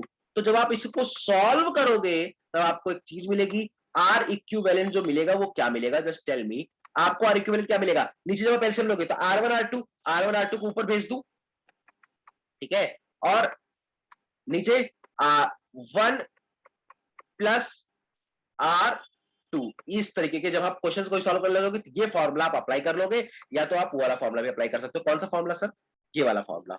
ये तो या तो आप ये अप्लाई कर लो डायरेक्टली, या तो आप ये वाला अप्लाई कर लो डायरेक्टली, आपकी मर्जी, आप कोई सा भी अप्लाई करो यार। 1/R1 प्लस 1/R2 करके जोड़ते रहो, या फिर तो R1 R2 plus R1 plus R2 कर लो। इस तरीके से भी आप काम कर सकते हो, ठीक है। कोई भी आए, n आ जाए तो भी आप कर लोगे, सिंपल सी बात है। क्या बात समझ में आ रही है, आगे बढ़े। जैसे मान लेते हैं कोई एन रजिस्टर्स आ गया, मान लेते हैं कोई एन आ गया, 1 2 3 4 और ये ऐसे करते करते करते एन तक आ गया, एन तक आ गया मान लेते हैं। तो आप क्या करोगे सारे, अगर हाँ एक बात याद रखना, लेकिन रजिस्टर सेम होनी चाहिए। आर अगर सेम है, ऐसा नहीं कि एक 2R है एक 3R, ऐसा नहीं, सबका आर होना चाहिए। तो आप सिंपली एक ट्रिक अप्लाई कर सकते हो, R बाय एन कर सकते हो, ठीक है। जितना भी रेजिस्टेंस है टोटली, मतलब जितने भी रजिस्टर जोड़े गए, सिर्फ 8 जोड़े गए हैं, ठीक है। तो आप R बाय, मतलब टोटली R है तो आप उसको R बाय एन करके कर सकते हो, ठीक है। जैसे आप क्वेश्चन की थोड़ा मैं आपको बताऊंगा, जब टोटली R है, कितने जोड़े गए हैं, ऑल आर सेम, तो ऑल आर सेम में आप जितने भी जोड़े गए हैं एन की वैल्यू को नीचे रख दोगे और आर वाली वैल्यूज को ऊपर रख दोगे। लेकिन होना क्या चाहिए, आर होना चाहिए, जब सारे की वैल्यू सेम हो तब होने चाहिए, ठीक है। सिंपल सा क्वेश्चन है, हमारे पास एक क्वेश्चन है, बड़ा सिंपल सा है। ये क्वेश्चन क्या कहता है, ये क्वेश्चन हमसे कुछ कहता है, ये क्वेश्चन कहता है कि जब भी हमारे पास कोई जैसे क्वेश्चन है हमारे पास, जरा देखिए क्वेश्चन क्या है, ठीक है। क्वेश्चन हमारे पास कह रहा है कि दो रेजिस्टेंस है, दो रजिस्टर्स है, एक 12 ओम का रजिस्टर है और एक 4 ओम का रजिस्टर है, ठीक है। ये दोनों रजिस्टर है, क्वेश्चन को मैं पढ़ रहा हूं, 4 ओम का रजिस्टर है। अभी कह रहे हैं मैक्सिमम और मिनिमम रेजिस्टेंस बता दो। इन दोनों को यूज करके आप मैक्सिमम रेजिस्टेंस बता दो और मिनिमम रेजिस्टेंस बता दो। मैक्सिमम जब होता है, जब मैक्सिमम होता है, मैक्सिमम के लिए मुझे चाहिए होता है सीरीज का कॉम्बिनेशन, ठीक है। मैक्सिमम के लिए मुझे चाहिए होता है सीरीज का कॉम्बिनेशन। मिनिमम के लिए मुझे चाहिए होता है किसका कॉम्बिनेशन, पैरेलल का कॉम्बिनेशन, ठीक है। क्योंकि 1 अपॉन में 1 बाय हो जाता है ना, तो वो पैरेलल हो जाता है, ओके। तो आप सीरीज के लिए क्या करोगे, सीरीज में डायरेक्टली ऐड कर देते हैं 6 ओम। आप अगर उस पे करोगे तो 1/12 प्लस 1/4 जैसे बेसिकली 12, तो क्या हो जाएगा, जस्ट टेल मी, वो 3 ओम हो जाएगा। सॉल्व करके देख लेना यार, 3 ओम हो जाएगा, ठीक है। सिंपल सी बात है, ये बातें बिल्कुल सिमिलर है, सिंपल है कि नहीं है, जस्ट टेल मी, बोलो। अब मैं आपको कुछ स्पेशल चीजें बताने जा रहा हूं, और क्वेश्चन सॉल्व करते हैं एक बारी, तो इसको और चीजें बताता हूँ, स्पेशल चीजें इसके अंदर बताएंगे। शॉर्ट सर्किट वगैरह केस लिए आगे करेंगे, ऐसा नहीं है कि इसको छोड़ देंगे, ठीक है। आइए जरा इस चीज को देखते, जरा ध्यान से ऑब्जर्व करते हैं। इसको मैं एक बार रफ करना चाहता हूँ, ठीक है। पैरेलल कॉम्बिनेशन जो हम लिख रहे हैं, तो हम लोग ध्यान से इसको एक अच्छे से लिख लेते हैं। जैसे हो गया सॉल्व, आओ आगे क्वेश्चन सॉल्व करते हैं,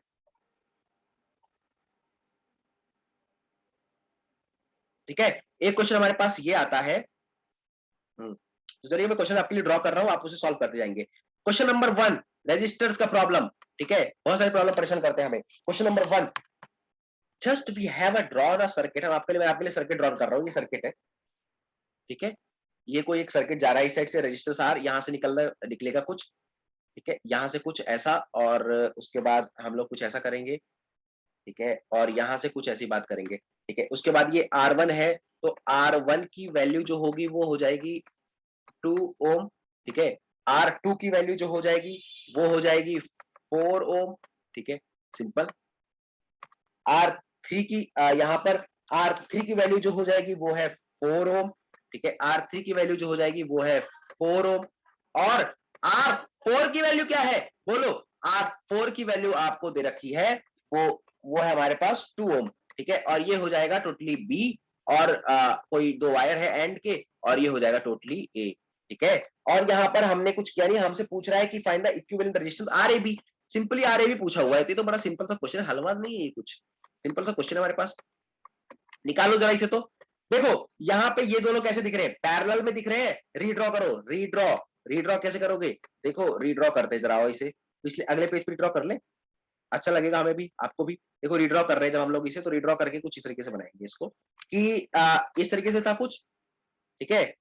और उसके बाद ये ऐसा हो गया, बीच वाला जो टूटा, ठीक है, जो पैरेलल में आएगा, और ये इस तरीके से हो गया, और ये कोई ए रेजिस्टेंस का था, कोई बी का था, ठीक है। और यहाँ पर ये जो जो 4 कितने होंगे बोलो, जब भी 4 दिए रहे तो आप एक सिंपल सा काम कर लो कि जैसे मान लो ये क्वेश्चन दिया था ना, मैंने आपको एक ट्रिक बताई थी अभी बहुत पहले, उस ट्रिक को अप्लाई कर रहे हैं यहाँ पर। देखो क्या ट्रिक बताई थी मैंने वहां पर आपको, वहां पर मैंने आपको ट्रिक बताई थी कि जब भी आप इस ऐसा कोई सिमिलर रेजिस्टेंस दिया रहे तो आप हमेशा आर बाय एन कर लो। आर बाय एन का मतलब है कि आर क्या है 4, कितने रेजिस्टेंस टोटल 2, कितना आ जाएगा 2 आ जाएगा, तो ये क्या हो जाएगा पैरेलल के अंदर 2 हो जाएगा। सिंपल है, समझ में आया कि नहीं आया? ठीक है, इसको एक बार मैं थोड़ा सा 1 सेकंड का टाइम लेंगे, ठीक है, ओके। यहाँ पर मैं इसको रब कर दूंगा क्योंकि ट्रिक तो बहुत पहले हो चुकी है यूज, तो मैं फिर से नहीं बताऊंगा, पहले मैंने बता चुका हूं। आर बाय एन कर देते हैं, ठीक है, आगे बढ़ते हैं। अब आर बाय एन करने का मतलब है कि यहाँ पर बीच वाला हमारे पास 2 ओम का रजिस्टर आ गया, यहाँ पे पहले से कौन था 2 था, यहाँ पे पहले कौन सा था 2 था, तीसरा भी कौन था 2 था, क्या हो गया 6 ओम हो गया। आंसर क्या आ गया 6 ओम। कितना सिंपल था बोलो, है ना सिंपल बात। अब एक और क्वेश्चन सॉल्व करते हैं, भी चलता हूँ मैं। यहाँ पे एक क्वेश्चन हमारे पास वैसे भी होगा, हम लोग स्लाइड में काफी आगे आ गए थे, तो एक बार क्वेश्चन देखो हम लोग यही कैसे घूम रहे हैं। हाँ ये रहा, आओ जरा एक क्वेश्चन देख लेते हैं, हमारे पास आगे होगा, 1 सेकेंड, हाँ ठीक है। कहाँ पे है, कितनी सारी स्लाइड्स हो गई पर यूज एक भी नहीं आ रही। आइए जरा देखते हैं, 1 सेकेंड, काफी आगे आ गए। हमने सेल्सियस सीरीज सेल्सियस पैरेलल कर लिया था, ठीक है, और ये कर लिया था, ठीक है, resistance in series resistance parallel कर लिया। उसके बाद आगे बढ़ते हैं, और कुछ सर्किट प्रॉब्लम हमने ये देख ली थी, इसके अलावा क्वेश्चन अभी यहीं पे आ जाएगा क्वेश्चन।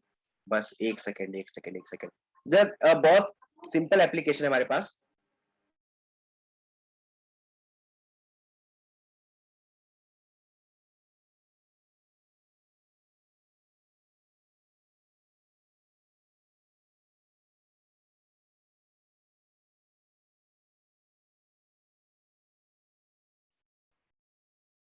मिल गया आखिरकार क्वेश्चन है हमें, ढूंढते ढूंढते, है ना, स्लाइड से काफी पीछे छुप गया था जाकर। 2 क्वेश्चन है हमारे पास, आज इतनी ही बात करेंगे। कल अभी मैं कुछ और भी ड्रॉ कर सकता हूँ, फिर कल और क्वेश्चन को लेकर आएंगे, साथ ही बहुत सारी प्रैक्टिस करेंगे इसके ऊपर, ठीक है। देखो यहाँ पर ना बड़ा एक सिंपल सी बात आपको मैं आपके साथ करना चाहता हूँ। यहाँ पर एक चीज आप ध्यान से देखना, आपको यहाँ पर आर ए भी पूछा होगा, यहाँ पर उसने कुछ नहीं पूछा हुआ है, रेजिस्टेंस आर ए भी पूछा हुआ है, बल्कि इसके और भी क्वेश्चन होते हैं, जैसे वोल्टेज पता करना, करंट पता करना, ठीक है, तो हम कल पता करेंगे, आज नहीं पता करेंगे। आपके इसके अक्रॉस ना एक आर वो लगा के दे दिया गया है, ए बी पूछ रहे हैं इसके अक्रॉस, ठीक है, आर ए बी के अक्रॉस पूछे। जरा बताना, जब भी प्लेन वायर होती है, एक बात याद रखना, जब भी प्लेन वायर होती है, इसके अलावा कोई रजिस्टर नहीं है, तो अगर कोई रजिस्टर नहीं है तो जो करंट जाएगा ये उसको अलाउंस से पास कर देगा। ऑब्वियसली बात है, जो वोल्टेज जो यहाँ वोल्टेज होगी, क्या वही वोल्टेज यहाँ आपको, क्या वही वोल्टेज यहाँ भी होगी, सिंपल, क्या जो वोल्टेज यहाँ होगी क्या वही वोल्टेज यहाँ भी होगी, ठीक है, आप ये बात नहीं मानते हो, ठीक है, एक बार मैं रिड्रॉ करता हूं, ठीक है। तो देखो जरा यहाँ पर तो ये हो गया हमारे पास रीड्रॉल। अब अगर आपसे मैं कह रहा हूं कि क्या जो जो वोल्टेज यहां पर थी वही वोल्टेज, जो वोल्टेज यहां पर थी वही वोल्टेज यहां पर हो गई, जो वोल्टेज यहां पर थी वो वोल्टेज यहां पर हो गई, तो इसके अक्रॉस, इस वाले के अक्रॉस, इस वाले के अक्रॉस, इस वाले के अक्रॉस, इन दोनों के अक्रॉस जो वोल्टेज है, क्या वो वोल्टेज सेम हो गई? अगर वोल्टेज सेम हो गई तो क्या ये दोनों पैरेलल के अंदर आ गए? यस सर, ये दोनों पैरेलल के अंदर आ गए। सर कैसे ड्रॉ करोगे? ये देखो ऐसे ड्रॉ करेंगे बेटा, ठीक है, ये दोनों पैरेलल के अंदर आ गए। अच्छा, अब ये जो वोल्टेज है और यहाँ पे ये वाला वोल्टेज है, अब इन दोनों के अक्रॉस भी तो ये दोनों, इन दोनों में भी तो सेम वोल्टेज सप्लाई हो रहा है, तो अगर सेम वोल्टेज फिर से जा रहा है तो हम फिर से इनको पैरेलल में ड्रॉ कर देंगे। तो ये वाला हो गया 6 ओम, ये वाला हो गया 10 ओम, और ये वाला कितना हो गया 15 ओम हो गया। I hope this is so much clear to you. अब उसके बाद हम तीनों को पैरेलली ऐड कर देंगे, तो क्या आ जाएगा आंसर 1/6 प्लस 1/10, या फिर सिंपली आप वो भी कर सकते हो, जो करते थे ना आप लोग R1 plus R2 plus R3 जो भी करते थे, मतलब जो फॉर्मूला हमने पढ़ा था ये वाला कि R1 R2 जो होता है वो R1 प्लस R2 के इक्वल होता है, तो यहाँ पर आप R1 plus R2 plus R3 कर देना। सिंपल सी बात है, एलसीएम लोगे तो वही आएगा, लेकिन मैं आपको सॉल्व करके दिखा रहा हूँ उस तरीके से भी, क्योंकि आप लोगों वरना सर आपने दिखाया नहीं। इनका एलसीएम लोगे तो आपको एलसीएम 30 मिलेगा ऑब्वियसली, ठीक है, तो ये 5 हो जाएगा, ये वाला 3 हो जाएगा, और ये वाला 2 हो जाएगा। तो अगर ये 5 है, ये 3 है, ये 2 है, तो जरा एक बात बताना, 3 ओम का आंसर आ गया कि नहीं आ गया? बोलो भाई, 3 ओम का आंसर आ गया, 3 ओम आ गया हमारे पास। मतलब जब भी आपको ये दिया है ना, तो आप पोटेंशियल देख लो कि इसके अक्रॉस कितना पोटेंशियल है, और उसके बाद सॉल्व कर लो उसको। आगे बढ़ते हैं, इस क्वेश्चन से पहले एक और क्वेश्चन मैं लेना चाहता हूँ आपके लिए, ये वाला क्वेश्चन, ठीक है। ये वाला क्वेश्चन अगर आप देखोगे ना ध्यान से, एक सिमिलर क्वेश्चन है, सिमिलर बेसिस पर है। देखो यहां से तो कोई कुछ जा नहीं रहा, जब यहां से कोई कुछ जा नहीं रहा तो फिर से वही बात हो जाएगी। फिर से क्या बात हो जाएगी कि यहां से तो कुछ है नहीं, तो मतलब इसके अक्रॉस ये दोनों फिर से पैरेलल, ये दोनों फिर से पैरेलल के अंदर आ गए। जब इसका पोटेंशियल और इसका पोटेंशियल मतलब इसके अक्रॉस पोटेंशियल फिर से वही सेम हो गया, तो भाई ये भी इसके अंदर पैरेलल में आ गया। तो हम लोग फिर से सॉल्व कर सकते हैं। ये 2 हो गया, ये उसके बाद 3 हो गया, और ये उसके बाद 4 हो गया। I hope this is so much clear to you. और यहाँ से फिर निकाल दो यार बी, और यहाँ से आप निकाल दो एक मिनट, एक आप यहाँ से निकाल दो ए, तो ये यहाँ से आप निकाल दो 2 हो गया, ये 3 हो गया, ये 4 हो गया। अब R1, और अब उस वाले कॉन्सेप्ट में आपको सिखा देता हूँ। 3 2 5, 5 4 9, और 4 2 12 2 24। तो ये वाला कॉन्सेप्ट तो आपको पता है ना, 3 8 जा 24, 3 3 जा 9, और ये हो गया 8/3, 8/3 ohm. I hope this is so much clear to you. Simply ऐसे क्वेश्चन आएंगे तो आप लोग कर लोगे ना, कोई बहुत बड़ी बात तो है नहीं। अब इसके अंदर अक्रॉस पोटेंशियल वगैरह निकालने की बात तो मैं आपको बाद में करूंगा, क्योंकि उसमें तो किरचॉफ लॉ वगैरह भी आ जाएगा, तो हम जब सीख लेंगे तो एक साथ करेंगे। यहाँ पर देखते हैं जरा, ये देखो ये वाला क्वेश्चन, ये मिक्स ग्रुपिंग का बेसिकली ये लोग केस किसके होते हैं, मिक्स ग्रुपिंग के केसेस होते हैं। ठीक है, किसके केसेस होते हैं, मिक्स ग्रुपिंग के। तो मैं आपको ग्रुपिंग वाले भी, मिक्स ग्रुपिंग वाले भी एक साथ ही करा दे रहा हूँ। तो लेकिन कल हम फिर भी इनको डिफरेंशिएट करके करेंगे, ऐसा नहीं है कि सिमिलर करेंगे, और काफी सारे ट्रिक भी देखेंगे कि इस तरीके से सॉल्व कर सकते हैं इजिली क्वेश्चन को। तो ये दोनों आपको किसके अंदर दिख रहे हैं, जस्ट टेल मी। ये दोनों आपको कुछ सीरीज के अंदर दिख रहे हैं जाते हुए, ठीक है, दिख रहे हैं ना, यहाँ पे कुछ है नहीं, तो ये दोनों सीरीज के अंदर आ गए। ये दोनों सीरीज के अंदर इसके साथ पैरेलल में आ जाएंगे, तो ये कितना हो जाएगा टोटली 6, 6 और 6, इसका जो कॉम्बिनेशन बनेगा, सॉरी, एक बार अगर हाथ चल गया ना दिक्कत हो जाती है। ठीक है, मिक्स ग्रुपिंग की केसेस हम लोग कर रहे हैं सॉल्व, ठीक है, और यहाँ पर मैं इसको रब कर सकता हूँ, तो ओके रब कर दिया। अब देखो यहाँ पर ये लोग क्या, यहाँ पर हम क्या कर सकते हैं, सिंपल दिख रहा है, आप सिंपली सिंपली सॉल्व करते हुए चलो, सिंपल सिंपल देखते हुए चलो। ये दोनों कैसे थे, ये दोनों किसके अंदर थे, जस्ट टेल मी। ये दोनों आपके किसके अंदर थे, सीरीज के अंदर थे। ये वाला अगर ये दोनों सीरीज के अंदर आ गए, इसका टोटल कितना आ गया, 6 ओम आ गया। ये वाला 6 ओम और ये वाला 6 ओम किसके अंदर आ गए, पैरेलल के अंदर आ गए। तो अगर ये 6 ओम, ये 6 ओम पैरेलल के अंदर आ गए, तो ऑब्वियसली ये फिर से कितना हो गया, 3 ओम हो गया। अब ये 3 ओम और ये 3 ओम, ये 3 ओम और ये वाला 3 ओम फिर से किसके अंदर आ गए, सीरीज के अंदर आ गए। ये सीरीज के साथ इसके साथ पैरेलल के अंदर आ गए, तो फिर से वही कंडीशन नहीं बन जाएगी 3 ओम वाली। फिर ये 3 ओम और ये 3 ओम, ठीक है, ये 6 पे होगा, ये 6 वाला इसके साथ 6 वाले पे गया, तो फिर से 3 ओम आ गया। अब वही सिमिलर कंडीशन यार इसके साथ भी बन गई, तो यहाँ बहुत बड़ी बात, तो सिंपल बात वही समझ आ गई ना, कि फिर से वही वाला कंडीशन बन जाएगा। तो मैं अगर इसे रीड्रॉ कर लेता हूं, तो अगर मैं इसे रीड्रॉ कर लेता हूं, तो रीड्रॉ कैसे करूंगा, रीड्रॉ करने का मतलब है कि ये कुछ इस तरीके से जाएगा। अगर ए वोल्टेज पहले से था, क्योंकि ए था कुछ, यहाँ पर आप इसे ए मान लो, ठीक है, कहां पर ए मान लो, यहाँ पर आप इसे ए मान लो, और कहां पर बी मान लो, तो यहाँ पर आप इसे दिया हुआ है, हमने ए माना और बी माना हुआ है, सॉरी, एक सेकेंड आप वेट करोगे, ठीक है, जरा देखो मैं इसको पूरी स्लाइडिंग से निकाल देता हूँ।